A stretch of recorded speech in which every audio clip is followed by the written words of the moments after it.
Yeah, I think so. I just hit live. And we're live. What's going on, everybody? What's up, Frank? Happy victory. Hey, how's it going? It's going great. Welcome back to Nikki's Smoke Shop. It's good to have you up here. Victory Monday. Victory Monday, Frank. The Dolphins are 2-0, the best looking team in football. And I just want to know how you feel, Frank. I'm very happy how the defense played this week. Yes. Much improved. Fourth quarter, they looked a little winded, but game shouldn't have been a sweat like it was at the end. I agree with that. But to counter that, though, I feel like watching that game, I never felt like we were ever going to lose that game. I feel like we were in control of that game the entire time until the fourth quarter. My most nervous point was when the interception happened. I wasn't nervous there. I was nervous after the Sanders missed field goal. Yeah, That's where I was kind of like, okay, this team might fuck this up. That's my most really worried me that much. And to me, they should not have tried a field goal. No, I think they should have went for it. Well, I think they should have just got the snap right. I feel like that would have been the better. Well, even on 4th and 2, I trust Tua more to get a first down than I trust Jason Sanders. Yeah, 100%. I mean, they showed the graphic for Jason Sanders, and I think he was like 3 for 12 on field goals of 50 yards or more. Like it was egregious. So he's awful. No, I have seen enough. I thought he played good against the Chargers. I thought he had a good game against the Chargers. He missed the PAT. They almost lost because of it. Yeah, but he also hit some field goals that helped us win the game. I don't like him. Well, let's talk about what we do like here, Frank. We like the Dolphins being 2-0. That I like. I mean, I hope Waddle's okay. I'm hearing good things that they say he's already progressing. I think he's only in the protocol because he got hit like really hard. Who, Waddle? Yeah. Yeah, and I think he'll be fine, though. Cheap shot, too. That was a total cheap shot. Yeah, any Patriots fan that thinks that wasn't a dirty hit, like, you're a piece of shit. I mean, it was clear head-to-head contact. And I like now that that someone actually drew the graphic in the line where it showed there can be no debate that whatever the fuck that guy was, the lineman was short. Yes. Clear as day, short. I mean, usually they wouldn't reverse something like that, but in that instance, well, that's clear and convincing evidence. Yeah, it was clear. It was clear as day. Andrew Van Ginkel saved the day. Dude, he played amazing. Andrew Van Ginkel played his fucking ass off yesterday. And so did Bradley Chubb. Bradley Chubb finally made that big impact. Finally a good game. But Andrew Van Ginkel on that last play with the lineman getting the lateral. If Mike Gesicki would have been the one to pitch him the ball and they got a first down and ended up tying that game, I would be on suicide watch. That would have broke my heart.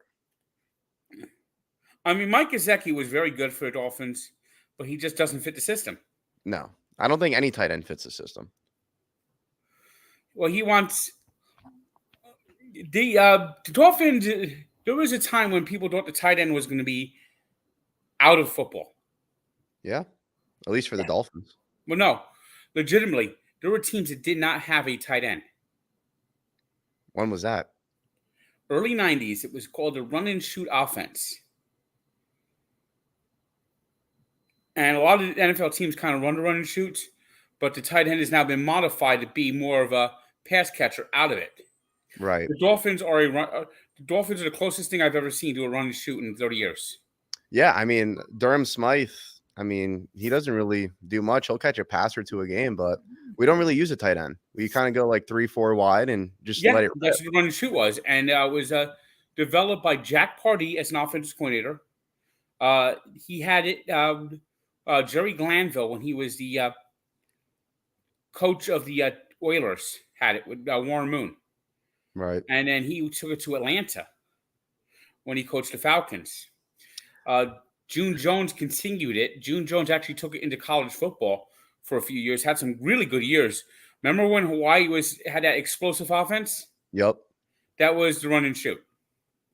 Jack Pardee, actually, I think might have even been like at University of Houston or something like that too at one point. Or they were running the run and shoot. Mouse Davis. And it was like it was the offense du jour around 1991. Like everyone thought that was the offense of the future. It was going to take over the West Coast offense, and Well, I think the offense of the future is right now with Mike McDaniel. I mean, his play calling and his play design yesterday was flawless. The only thing I didn't like was the opening drive where we only got 3 points. Yeah, that stopping at the 5-yard line, they got like, what are we doing here? I don't know why, but we're not great inside the 5-yard line. But Mike McDaniel might be the best play caller and offensive play designer in the entire NFL. What I'd like to see them do when they get down to that level, bring in more packages. Snap right. Get the damn snap right. Get the snap right. Of course, the center right now. I don't know what's going on with that guy. I don't know. I mean, I was used to the high snaps, but like the under center snaps should not be an issue in the NFL. But I think when it gets to the 5, I think they should run more packages with Alec Ingold. Yeah, I mean he's usually in there on the goal line though. He wasn't on that first drive though. That first drive wasn't that good. Was where they should have gotten those points. Yeah, I mean we got 3, but could have took 7. I mean I feel like we could have scored 31 points at least. Yeah, I think they could have. But that's the luxury we have now as Dolphins fans. Before, I mean, we'd be lucky to score 20 points, 21 points. Now we go into games thinking we're to score 30, 31 points. Like I'm not scared of anyone right now. I think this is the best team in football. And I know we're Dolphin fans and we kind of always get ahead of ourselves and we crown ourselves Super Bowl champions week 2. I mean, it's that time of the year again. If you open up the standings, the Miami Dolphins are number 1. And that's what we do in early September. The job is not finished. But Frank, I mean, this is the best looking Dolphins team in at least 20 years. I mean, last year we started hot. Don't get me wrong, but this team just looks so different. Tua looks different. That's really what, like, if you're not believing in Tua right now, Frank, I mean, there's got to be something wrong with you. My only thing with Tua is his durability. Right. And that's a fair criticism to have. But I just think he looks different this year, like durability wise. Like he looks bigger. He's smarter. He's sliding. He's getting rid of the ball quicker. There's no more like 9-second. He's holding on to the football and he's getting slammed on his head. The offensive line has only given up 1 sack in 2 games, and they haven't even had Teron Armstead. Who's sitting his ass on the bench most of the time? Yeah, your boy. Yeah, well, he's sitting his ass on the bench. That's where he belongs. I saw he did a good job yesterday. When the offense came off the field, he sat behind the bench. He stood behind the bench. He kept that seat nice and warm. That's where I want him, though. You're talking about Liam, right? Yes. Yeah. Okay. Yeah. No, I don't ever want to see him on the field. But Kendall Reyes is playing amazing. Like filling in for Armstead, and they've only given up 1 sack. I mean, they're playing outstanding football. They are playing at a high level. And people say that the Patriots shut down Tyreek Hill. Maybe they did a little bit, but it was the Dolphins. Raheem Mostert had a great game. That's what I was going to say. Like, yes, they took away the pass game a little bit, but we still ran the ball. How many running yards did we have? I'm about to look it up right now. I know Mostert had like 105. Exactly. And our boss, Dave, wrote a blog that the Patriots showed everyone the blueprint. We scored 24 points, should have had 31 if we could get an under center snap off on time. I mean, we'd be fine. Like, yeah, congratulations. You played with 3 safeties, which is why we were able to run the ball for 5-6 yards a pop. And Raheem Mostert had 105 yards and 2 tugs. And Savon Ahmed, he played great too. The blueprint. The blueprint is the blueprint. There's no blueprint for this offense. There is none. I mean, Frank, you're a lot older than me. You saw Dan Marino days. I mean, this has to be the closest to that feeling that you've had in the last 15, 20 years. Tell me, because I never had the opportunity to see it happen. The opening week game against the Chargers was except this time the Dolphins won. Reminded me so much of the opening of the '86 season. And I mean, what did we go to the AFC Championship in '86? No. Lost in the playoffs? That was the downfall beginning. Dan Marino only had 3 years, because I know he went to the Super Bowl in '83. Went to the Super Bowl. No, '83. Dan Marino wasn't on the team. So what did he get drafted? '84? No, he got 82 was the year they went to Super Bowl. It was January 83. He got And he was a drafted in rookie that 83. year. He was a rookie that year. His rookie, no, he wasn't on the Super Bowl team. He wasn't on that first Super Bowl team. That But was I thought Dan made it to the Super Bowl his rookie year and never went back. Second year. Really? Okay. All right. Got it. Continue. So 82, they went to the Super Bowl. We had really good defense, Killer Bees defense. 83, they got beat by of all teams, the Seahawks in the divisional round. And then they went to the Super Bowl in 84. What? The Seahawks were in the AFC? Yeah. Wow. I didn't know that. Holy shit. That's a long time ago, Frank. Dan Marino's last win. 1999 wild card game. Final game ever at the Kingdom in Seattle. And he won? Yep. Wow. Legend. And then next week was the disaster in Jacksonville. Yeah, I heard about that. I don't want to talk about that on the show. I want good vibes, Frank, because you know the funny thing was the disaster in Jacksonville. The Dolphins, the Jaguars benched their quarterback in the third quarter. And in a playoff game? Yep. That's kind of fucked up. Well, it was 62-7. Yeah, I get it. Still. And the backup was still killing the Dolphins.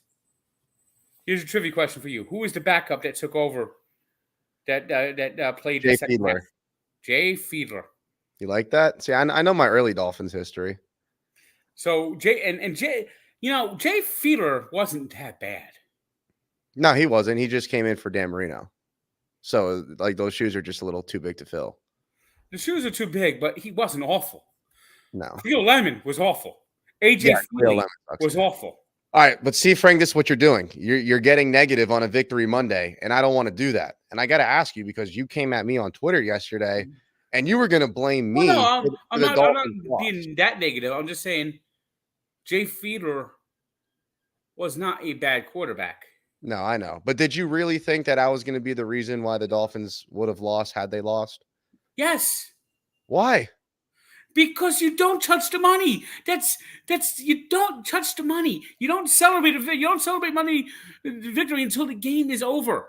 And I know. I knew the game was going to be over. The Patriots are Freddy Krueger. They're Jason Voorhees. They were. They're Michael Myers. They were. Frank, you know, Tua's never lost to the Patriots. We were never going to lose that game.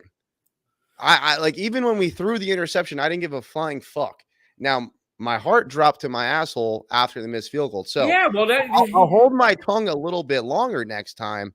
That's all I'm asking. I'll hold the tongue a little bit longer. This is a good team, though, Frank. I feel like we should be able to talk our shit. Do you not think this team is good? I'm confused. I think it's a good team, but I think it's best sometimes to be humble. Yeah, I mean, humble. I mean, easy for you to say. I mean, if the Dolphins lose one game, I get destroyed on Twitter. Like, I get blown up by so many people. I can't even go back and attack them because there's 1,800 of them. So I kind of just have to talk my shit. I'll wait, though. I'll wait till the fourth quarter because I'm not going to lie. Like, I was getting nervous after the missed kick. And because I tell you what, the Patriots came back and won that game yesterday. Dave would have flown out to Chicago just to go. Dave would have just let you have it. Destroyed me. Dave would have destroyed me. But they didn't win. The Dolphins did. So let's talk about the win a little bit. I mean, what did you like? Because I want to hear what you like, Frank. I don't want to hear about what you don't like. Because the only thing that you can't like about this team right now is Jason Sanders. That's the only thing I'll give you right now. I don't. They got a little cute sometimes. That I didn't like. Like when? Like the Azukama reverses and shit. Yeah. One of them looked like it could have been a touchdown, and then two Patriots cornerbacks like came out of nowhere. I really thought he was about to like take it 70 yards to the house. Yeah, but to me, when you have what the weapons the Dolphins have, you don't have to do that shit. I agree. I'll tell you one thing I like. I didn't see a lot of laundry on the field. As in what? Penalties. No, not at all. Completely different team than last year. One of the most penalized teams in the league last year. Xavian Howard looks like he's back to what he was at least 2 years ago. Yep. Shout out to Xavian Howard, by the way. Breaking news. allegedly has 4 women pregnant at the same time, and he still managed to pick off Mac Jones. Well, no, he has 5. That mean he'll have 5 children.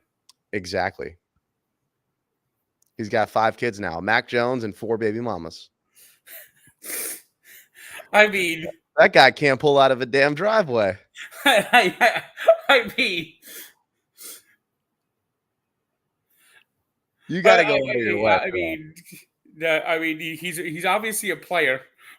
Damn, that's a high batting average. I mean, that's a high batting average. He's got more baby mamas than interceptions. But it's all right though. I mean, hey, he could have as many baby mamas as he wants as long as he keeps playing good football. He's got the money. He's got the money to pay for all the kids. Exactly. Maybe that will motivate him to play even better, so he could continue to get paid. If he keeps getting interceptions, I hope he just keeps impregnating more women. I'd have no problem with that. But yeah, so I like that. I don't like Eli Apple. Never. Oh my God, that's another one I'll give you. Eli Apple is complete dog shit. He is terrible. I remember Giant fans hating him. I don't know why Cam Smith isn't getting reps. I mean, there is no way in hell he's worse than him. I mean, we put I'm just hoping Jalen Ramsey comes back soon. I think he will. I mean, to be honest with you, I feel like Eli Apple's the only red flag on the defense. I thought the linebackers played great yesterday. The D-line played out of their mind yesterday. And that's without Jalen Phillips. Yeah, I don't know what Vic Fangio did. I don't know what Vic Fangio did before the game, but they were hungry. I mean, Roquan had a great game yesterday. All the guys up front ate yesterday. They played great. And in the fourth quarter, they let up a little bit, but it didn't end up hurting them. No, and I mean it's tough to obviously us as fans, we want perfection, but I mean, that's just not going to happen. At the end of the day, we went into Foxborough as a 2-point favorite with the whole world betting on us, Frank. And we still went out there and we won by 7. I mean, the bookmakers had this as a field goal game and we won by 7. And if we don't fumble on the 5-yard line, we probably win by 14. That's a good win. Now we're 2-0 coming back home to Denver. I mean, you can't ask for anything more. And if Jason Sanders is capable, maybe it's 10-13 also. Exactly. The block field goal I didn't like either. They got to tighten that was the play. That was an unbelievable play. That's never happened before in the NFL. That was like a revolution to blocking kicks. I've never seen that before. Have you? Nope. I've never seen it. But they need to get somebody on speed dial. I mean, Robbie Gould. I mean, I don't know, man. That's tough. It's hard to find a kicker in week 3. Robbie Gould's out there. I know he's old, but he's always been a great kicker. You bring in a kicker for comp, or are you just cutting Sanders right away? I mean, he's not bad inside 40. If Sanders can't kick the ball over 50 yards, if this continues, I think you have to seriously consider bringing in another kicker. And Robbie Gould, I know he's old, but he's got a connection with McDaniel. Yeah, that's true. I mean, but this is nice though, Frank. I mean, the only thing we have to cry about is the kicker and Eli Apple. I mean, that's pretty good for the Dolphins. Yeah, it is. That's really good. I mean, there is no question mark with Tua at all. If he plays all 17 games, Frank, I'm not fucking around when I say this anymore. He is genuinely a top 5 quarterback in the NFL when he is on the football field. He does not have the biggest arm, but his playmaking, his decision-making, his timing, his accuracy, that ball that he threw to Braxton Berrios that pinned us down to the 2-yard line, that was one of the best throws I've seen. And then last week, he had 2 throws that were unbelievable. I mean, he's playing at a whole nother level right now. I'll tell you one thing. He's got a better head than Josh Allen. Yeah. I mean, he right now, at this current moment, he is the best quarterback in the AFC East. Yeah. I don't even think it's a question. Right now. The only one that's close is Josh Allen, and Josh Allen appears to be regressing. Yeah, I think he just misses Dayball. Could. I mean, like I think that's what it is. I mean, Brian Dable makes Daniel Jones look like a somewhat competent quarterback. Yeah, And Daniel Jones sucks. yeah, he's bad, and they just gave him a boatload of money. No, Burrow looks bad. Herbert looks bad. Burrow, I think is hurt. He is. He re-aggravated his injury. He might not even play next week. They might have to. They might have to sit him. I think that's what they're doing this week. They're sitting him on Monday Night Football because calf injuries are a warning. Yeah, yeah. I mean, it happened to the Dolphins. Aaron Rodgers didn't play any preseason because of a sore calf. Yeah, I don't know why people think he's going to come back. He's not coming back. He's not coming back. And plus, Zach Wilson is so bad that even if he came back, their season would be over. I mean, he was terrible. At best, an Achilles injury takes 8 months to recover from, unless they've developed some new magical surgical process. There's no way he's coming back this season. It takes 8 months. I know you're not a baseball guy. He's 40. Yeah. Now, Kevin Durant has come back nicely from his Achilles. He missed an entire NBA season. Right. Ryan Howard, and this was 2011. Talk about most heartbreaking loss ever. Philadelphia Phillies went to the World Series 2008, won it. Went to the World Series 2009, lost to the Yankees. Lost in the NLCS 2010. Had the best team in baseball record-wise. One of the best teams in team history. Lost a game because a squirrel ran across the field in Game 4. And it caused them to have to redo a pitch. And instead of getting out of the inning, the Cardinals rallied and won the game. So Game 5, they lost a pitcher's duel, 1-0.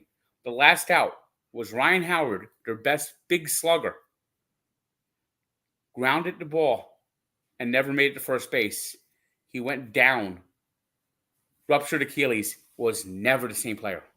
Damn. Missed the first half of the 2012 season. Yeah, I don't know why they think he's just going to come back out of nowhere, but as a Dolphins fan, you don't want to root for injuries, but that Jets defense is pretty real deal. And if they had Rodgers, it really would be a 3-horse race. But now I think it's just us in Buffalo.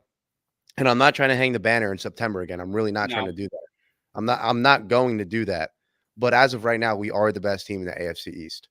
And the only way that we don't finish on top based off what I've seen is if Tua gets hurt. And I don't see that happening.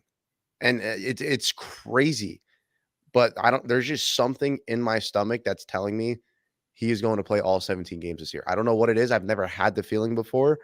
I think it's just when I watch him play, like something just looks different. Like when the first 2 years in the league, when he would drop back, I'd hold my breath. Now I can't wait to see where that ball's going. Like I've never had more confidence in our quarterback than I do right now in Tua. You know what's funny is a lot of people don't like him because there's a bias against left-handed quarterbacks. Yeah, it looks weird. It does look weird. Like if you play Tua righty, it's a thing of beauty. Which is weird because in baseball, some of the best looking swings are lefties. It's almost like a work of art. Right. I mean, who had a better swing than Barry Bonds and Ken Griffey Jr.? Their swing was literal art. The way they swung. I think Tua throws one of the best balls, though, in the NFL. I mean, I love the zip. I love the quick release. There's a lot more zip. And the play concept for him to get the ball out quick. I mean, Mike McDaniel has to drive these defensive coordinators insane because there's nothing you can do. You got Tyreek Hill in motion. You got one guy running a corner post, and you got this one guy running a little button hook. I mean, they're just open. And Tua's processing is elite. I mean, he gets the ball out of his hand in like less than 2 seconds on like 80% of the plays. I've never seen anything like it.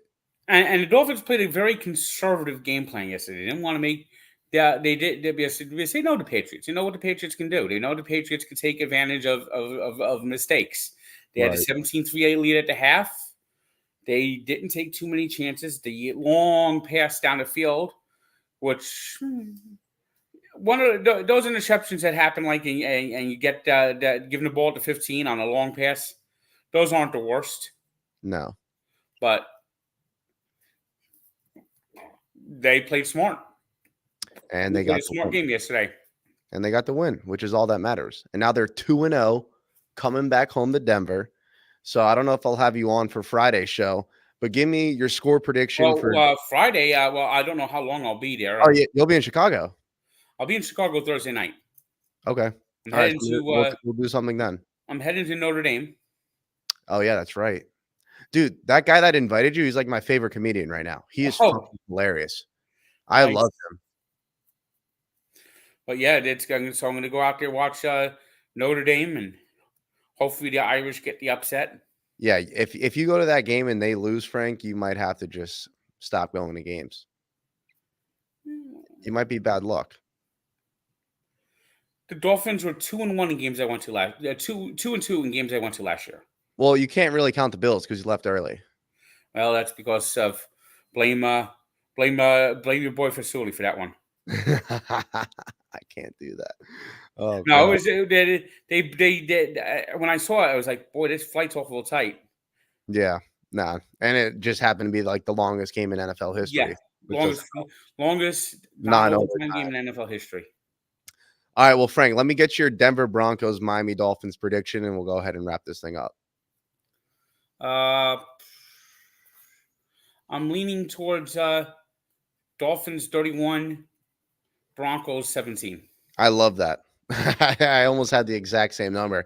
I think it's going to be one of those like 17 where it was 31-10, and Broncos scored the Houston game last year. What? Like the Houston game or the Browns game. One of those games we were like killing them, and then Houston stay close at the end. Yeah, well, it didn't even really get that close, but it was just like they were up 38-0, and the next thing you know, it was 38-20. Yeah, it was just kind of weird, but we fucked them up. I think this game's going to be an absolute rout. The Dolphins should win this game by 2 scores. It wouldn't surprise me if they barely cover the spread just because of like some Vegas voodoo bullshit. Yeah. But our offense is so good. Our defense is good. And that Broncos team, to lose a game like that, I mean, good luck trying to keep that locker room together, bro. Because that just carries over. You get a brand new coach, brand new this. The only thing they did yesterday was that Hail Mary at the end of the game. That was the only thing that made that game look. And it still wasn't even enough. I mean, they were up like 21-0. They were up 21-3 at the half. Yeah, and lost the game outright. I mean, that locker room's got to be in shambles over there. They don't like Russell Wilson. Russell Wilson doesn't have many friends in the league. I don't think he does. And same with Sean. whatchamacall, Sherman said what the problem is. Richard Sherman, what'd he say? He says that Russell Wilson doesn't want any of his teammates talking to him, so he doesn't give out his number to them. And if anyone on his team wants to get in touch with him, they have to go through his agent to talk to him. Shut the hell up. Really? That's what Richard Sherman said. That's unbelievable. That is unbelievable. He said it last year when the Broncos were on Thursday Night Football. He says that I'd like to get in touch with Richard. I'd like to get in touch with Russell and give him some words of encouragement, but he doesn't take calls from anybody. Anyone that wants to call him has to go through his agent. You can't make that up, man. Well, and then Marshawn Lynch came out and said that he was a great guy, great player on the field, but he does nothing that he doesn't want anything to do with any of his teammates. Yeah, I mean, it doesn't surprise me. He's kind of a weirdo, Mr. Unlimited. Well, he's going to be very limited this week against the Dolphins. So, Frank, thank you for joining. Shout out to everyone that tuned in live, everyone that blew up the chat. I can't see my computer because obviously I'm up here. So if anyone donated, thank you guys very much. If you haven't already, please like and subscribe. And let me know if you think the Dolphins are going to win this week against the Denver Broncos. And come back here Wednesday for my NFL Pick'em show. It's going to be absolutely electric. Lost my game of the year, unfortunately, but that just means I am going to bounce back. So shout out to everyone that watched. And as always, fins up. Thanks, Frank. All right, see you around.